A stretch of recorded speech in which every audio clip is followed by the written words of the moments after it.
When a routine stop turns into a career-ending moment, an officer's worst assumptions collide with a truth he never saw coming.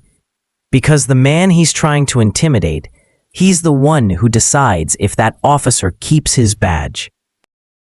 The sun was sliding down over Sacramento, turning everything copper and quiet. Darius Cole loosened his tie at a red light, the kind of small relief that tells you the day is finally letting go. Then the rearview mirror filled with blue and red, sharp, impatient, hunting. He pulled to the curb, hands visible, window down, calm. Officer Trent Malloy swaggered up on the driver's side, mid-30s, buzzed hair, the kind of stare that looks for guilt first and facts later. License and registration. Of course, Darius said, every motion careful, deliberate. Documents handed over, nothing shaking, nothing scared. You rolled that red, Malloy said, pausing just long enough to make suspicion feel like policy. I slowed and stopped before the line, Darius replied evenly. If I misjudged, I'm open to the citation. Malloy didn't nod. He just leaned in, closer than he needed to, studying Darius like a riddle he could solve by sheer pressure. You from around here? Moved a few months ago. Address is on the license. That right. The words were flat, but something in them flickered. This wasn't about a light anymore. It was about a man Malloy had already decided not to like. Step out of the vehicle, Malloy said. Darius breathed out once, slow. Is there a specific reason, officer? I said out. The edge in Malloy's tone wasn't authority. It was appetite. Darius stepped to the front of the hood, shoulders square, palms open. A tailored suit, polished shoes, a posture that didn't apologize for existing. Malloy circled him, boots crunching, patience thinning. Hands on the hood. For what? Darius asked, still calm. Officer safety. He complied. The pat-down was quick, a little rough, long where it didn't need to be. Malloy found nothing and looked annoyed about that. You seem confident, he said, like you know how this goes. I believe in clarity, Darius said, and respect. People like you always. Malloy stopped himself, too late. The rest of the sentence hung there anyway, ugly and loud. Darius turned his head. Not angry, worse, disappointed. People like me? Silence stretched, siren hush, streetlights warming awake. This stopped being about a traffic light a while ago, Darius said quietly. We both know it. Malloy's jaw flexed. He shifted, searching for a new angle that didn't exist. Control was slipping. The ground didn't feel like ground anymore. I think it's time you know who I am, Darius said. I don't care who. I'm reaching for my wallet, Darius said, voice steady. Slowly. Malloy's hand twitched toward his holster, then stalled. Darius pulled a leather case from his inner pocket and flipped it open. The badge caught the last of the sun and threw it back. Darius Cole, he said, almost like an introduction at a neighbor's barbecue. Director of Internal Affairs, Sacramento Police Department. Everything in Malloy's face broke at once. The certainty, the swagger, the lazy belief that he'd decided the rules. He looked from the badge to Darius and back again, trying to blink the moment away. Internal Affairs, Malloy repeated. Voice cracked down the middle. My job, Darius said softly, is to make sure this badge stands for something other than fear. He let the word sit. Not a threat, a mirror. You'll return my license and registration, Darius continued, voice still even. You'll choose your next sentence with care. And after tonight, you'll be hearing from me, formally. Malloy swallowed, a visible knot. Documents came back with hands that weren't steady anymore. Darius took them. No gloating, no raised voice. Just a look that said this wasn't personal. It was professional, and that made it land harder.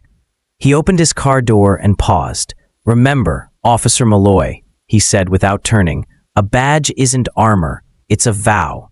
The engine hummed. The cruiser's lights clicked off, like somebody finally remembered where the switch was. And the street returned to ordinary, except it wasn't. Morning seeped into the Internal Affairs wing like clean water. Darius laid a folder on his desk. Malloy, Trent, conduct review. Not the first complaint, not the worst. The pattern was the problem.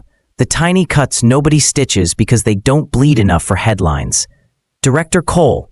His assistant, Janine, hovered in the doorway with a stack of reports. Chief Vega asked for your preliminary findings. He'll get more than preliminary, Darius said. Set a meeting. Chief Alan Vega was a veteran, sharp eyes, slower words. The look of a man who'd seen storms and knew which clouds mattered. Darius walked him through the stop. Not a rant, a record. Dots connected, policies cited. The difference between a mistake and a habit. We've cautioned Malloy before, the chief admitted. Kept it quiet. Coaching, mentorship. Quiet lets rot grow, Darius said. We need light. Policy audit, training overhaul, and a cultural reset that doesn't end when the cameras turn away. You'll make enemies, Vega said. Then I'm doing it right, Darius replied. The weeks that followed felt like tearing out floorboards to see what lived underneath. Interviews, body cam polls, dispatch logs, community listening sessions where people brought stories like receipts. Small humiliations, long memories. The traffic stop on a Tuesday at dusk became a line in the sand. Malloy's hearing wasn't a spectacle. It didn't need to be. Facts did the speaking.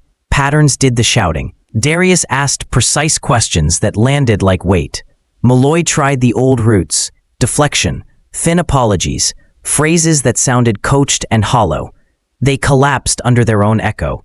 The suspension was immediate. The reforms were bigger. Scenario-based training with real accountability. New stop reporting that flagged disparities fast. Field supervisors required to review certain categories of stops weekly, not quarterly. A community oversight panel with actual teeth. And complaints that once fell into a quiet drawer now had a path, a clock, and consequences. Months later, in a packed community center that smelled like coffee and fresh paint, Darius stepped to a microphone. Officers in the back, grandmothers in the front. Skepticism, hope, both invited. Justice isn't just about catching criminals, he said, voice steady, tired, unbent. It's about making sure our power serves the people who gave it to us. If we wear a badge, we answer to it. If we carry authority, we carry accountability. He didn't preach, he promised. Not perfection, process. Not a miracle, maintenance. The applause started small, then gathered. Darius didn't bask. He just nodded once, like a man clocking in for another shift. On his way out, he passed a young recruit staring at the IA crest on the wall, like it meant more than discipline, like it might mean direction. Sir, the recruit asked, how do I not become him? Learn names before you learn shortcuts, Darius said. Ask, how can I help? Before, let me see your hands. And when you mess up, and you will, own it faster than anyone can force you to. The recruit swallowed and nodded, like he'd been handed a compass. That evening, traffic slid along J Street beneath a new sky. Somewhere, another stoplight blinked yellow to red. Somewhere, a cruiser's radio crackled to life.